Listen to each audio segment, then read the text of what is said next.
Hi friends అందరికీ ఈ వీడియోలో మనం జూన్ 1 నుంచి 5 వరకు కరెంట్ అఫైర్స్ ఈనాడు పేపర్లోని కరెంట్ అఫైర్స్ చూద్దాం. ముందుగా ప్రపంచ సుందరి సుచాత, థాయిలాండ్ భామకు మిస్ వరల్డ్ కిరీటం, మొదటి రన్నరప్గా ఇథియోపియా యువతి, 2-3 స్థానాల్లో పోలాండ్ మార్టినిక్. ఇవి ఎక్కడ జరిగినాయి? మిస్ వరల్డ్ 2025 కిరీటాన్ని థాయిలాండ్ సుందరి ఓపెల్ సుచాత చువాంగ్ సొంతం చేసుకున్నారు. ఇది ఎక్కడ జరిగింది? తెలంగాణలోని హైదరాబాద్లో జరిగినాయి అన్నమాట. ఇక్కడ చూడొచ్చు 2024 క్రిస్టినా పిస్కోవా 2024 యొక్క విన్నర్ అనమాట. తను ఈ సుచాత నామకి ప్రపంచ సుందరి కిరీటాన్ని అలంకరిస్తున్నారు అనమాట. అది ఈ వీడియోలో చూడొచ్చు. ఇంకొక ఆర్టికల్ ఏంటంటే 29,796 రేషన్ దుకాణాల్లో నేటి నుంచి సరుకుల పంపిణీ. ఇప్పటి నుంచి జూన్ 1 నుంచి మొత్తం ఎన్ని రేషన్ దుకాణాలు అంటే 29,796. అదనంగా 10% బియ్యం సరఫరా. ఇది లోపల పేజీలో దీని గురించిన ఆర్టికల్ ఉంది. ఇంకో ఆర్టికల్ వచ్చేసి రాష్ట్రంలో మరో పైలట్ శిక్షణా కేంద్రం అనమాట. ఏంటిది? రాష్ట్రంలో మరో పైలట్ శిక్షణా కేంద్రాన్ని ఏర్పాటు చేస్తున్నారు. ఇక్కడ కర్నూలు విమానాశ్రయంలో ఏర్పాటుకు అనుమతి. ఇది రెండో పైలట్ శిక్షణా కేంద్రం. ఇది అక్కడ రేషన్ దుకాణాల గురించి ఫస్ట్ పేపర్లో ఆర్టికల్ చూసాం కదా. రాష్ట్ర వ్యాప్తంగా 29,796 రేషన్ దుకాణాల ద్వారా ఆదివారం నుంచి సరుకులు పంపిణీ చేయనున్నట్లు పౌర సరఫరాల శాఖ మంత్రి నాదెండ్ల మనోహర్ ఓ ప్రకటనలో తెలిపారు. రాష్ట్ర వ్యాప్తంగా ఇంతమంది దివ్యాంగులు ఉన్నారు కదా, వాళ్ళకి అలాగే 65 ఏళ్ళు పైబడిన వృద్ధులకు ఇంటి వద్దనే రేషన్ అందిస్తారని చెప్పేసి తెలిపారనమాట. అలాగే నెలలో తొలి 15 రోజులు సరుకులు అందిస్తారనమాట. ఇది ఎక్కడ ప్రారంభించారంటే పిఠాపురంలోని వార్డ్ నెంబర్ 18లో చౌక ధరల దుకాణం వద్ద దీన్ని స్టార్ట్ చేశారనమాట. ఎక్కడి నుంచి అనేసి అడగొచ్చు ఒకవేళ కరెంట్ అఫైర్స్లో. ఎక్కడి నుంచి? పిఠాపురం నుంచి స్టార్ట్ చేశారు. ఎవరు? పౌర సరఫరాల శాఖ మంత్రి నాదెండ్ల మనోహర్ గారు. ఇక్కడ ఇంకో ఆర్టికల్ చూడొచ్చు. ఏ ఆర్టికల్ ఇది? పులుల సంరక్షకుడు వాల్మీకి తాపర్ కనుమూత, టైగర్ మ్యాన్ అనమాట. ఈయన ఏమని పిలుస్తారు? టైగర్ మ్యాన్గా పేరొందిన వన్యప్రాణి సంరక్షకుడు, రచయిత వాల్మీకి తాపర్ కన్నుమూశారు. ఎక్కడంటే ఢిల్లీలో. ఈయన 1988లో రణథంబోర్ ఫౌండేషన్ అనే స్వచ్ఛంద సంస్థను స్థాపించారనమాట. ఇతను ఏం చేశారంటే 1952లో జన్మించిన ఇతను తన జీవితాన్ని పులుల సంరక్షణ కోసం ముఖ్యంగా రాజస్థాన్లోని రణథంబోర్ జాతీయ ఉద్యానవనానికి అంకితం చేశారు. అలాగే 1988లో రణథంబోర్ ఫౌండేషన్ అనే స్వచ్ఛంద సంస్థను స్థాపించి వన్యప్రాణుల పరిరక్షణ విధానాలపై దృష్టి పెట్టారు.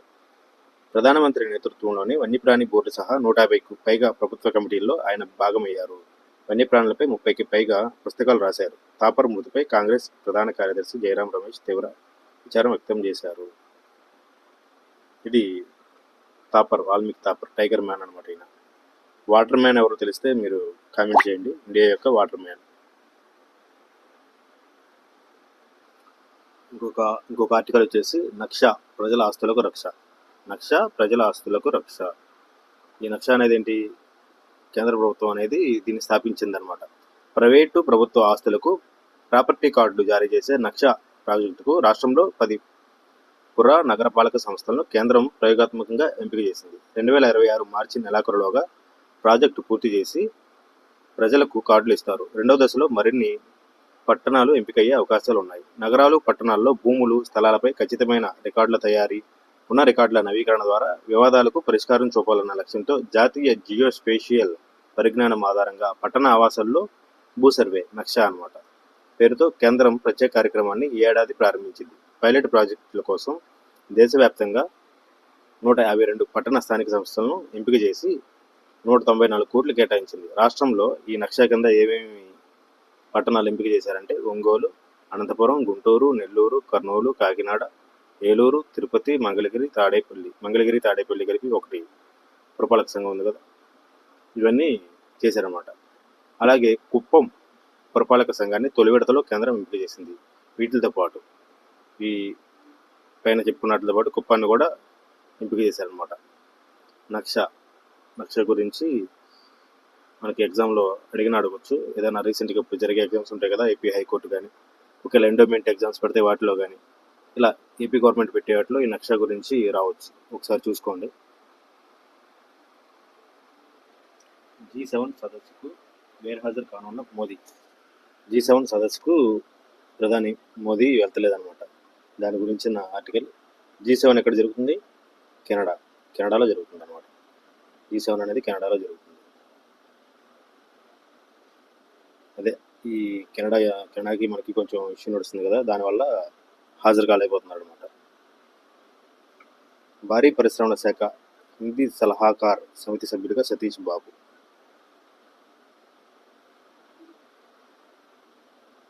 ఇక్కడేమో తీర ప్రాంతాల్లో కిలోమీటర్కు నర్సరీ మొక్కల పెంపకానికి ప్రత్యేక కార్యాచరణ. రాష్ట్రంలోని తీర ప్రాంతాల్లో కిలోమీటర్కు ఒక నర్సరీని అభివృద్ధి చేసేలా ప్రభుత్వం ప్రణాళిక సిద్ధం చేస్తుందని చెప్పేసి ఆర్టికల్ అనమాట. ఇది దీన్ని ఎంతకి అనేది ఒక నర్సరీ పెడతారంటే కిలోమీటర్కి. ఇక్కడ ఇంకోటి వచ్చేసి రాష్ట్రంలో 300 మెగావాట్ల సౌర విద్యుత్ ప్లాంట్ అనమాట. SAEA సంస్థ ఏర్పాటు చేస్తుంది. దీని ద్వారా 1130 కోట్ల పెట్టుబడులు అనేది సమకూరుతున్నాయి అన్నమాట.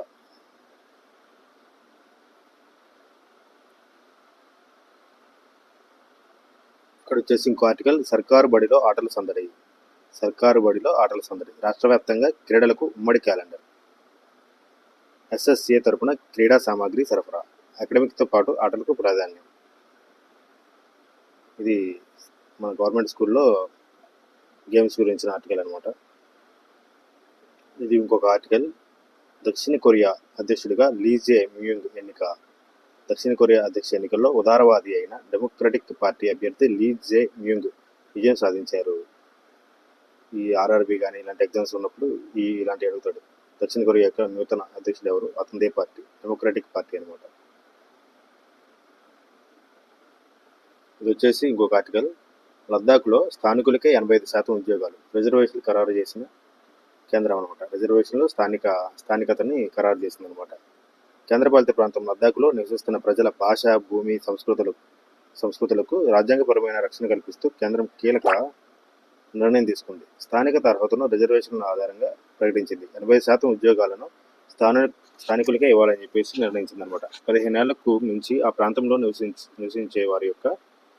నివసించేవారు, అలాగే కనీసం 7 ఏళ్ల పాటు అక్కడ చదువుకుని 10 లేదా 12 తరగతి పరీక్షలకు హాజరైన వారిని స్థానికులుగా గుర్తించాలని చెప్పి నిర్ణయించింది అనమాట. ఇది లడాక్ గురించిన ఆర్టికల్. ఇక్కడ చూస్తే జమ్మూ కాశ్మీర్కు ప్రత్యేక ప్రతిపత్తిని కల్పించే రాజ్యాంగ అధికరణ 370ని 2010లో రద్దు చేశారు. ఇది ఆల్రెడీ ఎగ్జామ్స్లో కూడా చాలాసార్లు అడిగారు. జమ్మూ కాశ్మీర్ యొక్క ప్రత్యేక ప్రతిపత్తిని ఎప్పుడు రద్దు చేశారు? ఈ ఆర్టికల్ అనమాట.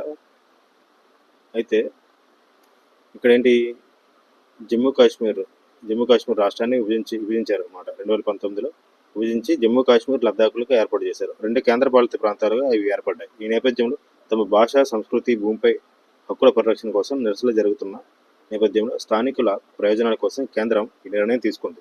లద్దాఖ్ ప్రజల స్థానికత నిర్ధారణకు కేంద్ర హోంశాఖ సహాయ మంత్రి నిత్యానంద రాయ్ ఈ కమిటీ వేశారు. అప్పట్లో 2003లో ఏర్పడింది. తర్వాత ఈ కమిటీ రిపోర్ట్ ఇచ్చింది. అదనమాట. లద్దాఖ్లో 85% అడగొచ్చు, ఎంత శాతం ఇస్తారు అంటే 80% అనమాట. 80% రిజర్వేషన్ ఉద్యోగాల్లో. ఇక్కడ వచ్చేసి ఎట్టకేలకు RCBకి IPL టైటిల్. ఫైనల్లో దేని మీద గెలిచింది? ఇది పంజాబ్ మీద గెలిచింది. 18 సంవత్సరాలు 250కి పైగా మ్యాచ్లు ఆడారనమాట. అయినా ఇప్పుడు విజయం వరించింది అనమాట.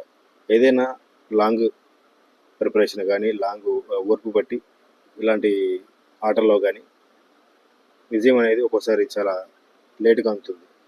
అందే టైంలో మనం కొంచెం వేచి చూడాలి.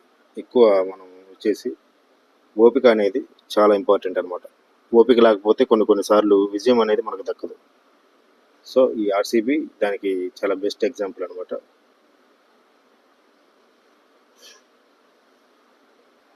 ఇక్కడ ఒక ఇంపార్టెంట్ ఆర్టికల్ అనేది చూడాలి. 2027 ఫిబ్రవరిలో జన కుల గణన అనమాట. ఈ నెల 16న గెజెట్ నోటిఫికేషన్ను కేంద్ర హోంశాఖ ప్రకటిస్తుంది అనమాట. 13,000 కోట్ల వ్యయంతో ఈ జన కుల గణన అనేది చేపడుతున్నారు అనమాట. గణన పూర్తయిన వెంటనే నియోజకవర్గాల పునర్విభజన అనేది జరుగుతుంది. ఇది ఎన్నోది? 16వ జనగణన అనమాట 2027 ఫిబ్రవరిలో చేపట్టాలని కేంద్ర ప్రభుత్వం నిర్ణయించింది. దీంతోపాటు జనగణనతో పాటు కులగణన కూడా జరుగుతుందన్నమాట. 2027 మార్చి 1ని రెఫరెన్స్ తేదీగా నిర్ణయించారు. అంటే ముందు రోజైన ఫిబ్రవరి 28వ తేదీ రాత్రి 12 గంటల కల్లా జనగణన పూర్తి కానుంది. అంతకుముందే 2026 ఏప్రిల్లోనే తొలి విడత హౌస్ లిస్టింగ్ను ప్రారంభిస్తారు. ఇది జన కులగణన గురించిన ఆర్టికల్ అనమాట. అది ఫ్రెండ్స్, ఈ వీడియోలో మనం ఈ 5 days యొక్క ఈనాడు పేపర్లోని ఇంపార్టెంట్ కరెంట్ అఫైర్స్ని చూసాం. అలాగే కరెంట్ అఫైర్స్ ఇక నుంచి డైలీ ఈ ఛానల్లో చేయబడతాయి. ఈనాడు పేపర్లో మెయిన్ ఉన్న ఆర్టికల్స్ని కరెంట్ అఫైర్స్ రూపంలో చెప్పడం జరుగుతుంది. ఫ్రెండ్స్, ఈ వీడియో నచ్చితే లైక్ చేసి షేర్ చేయండి. Thank you.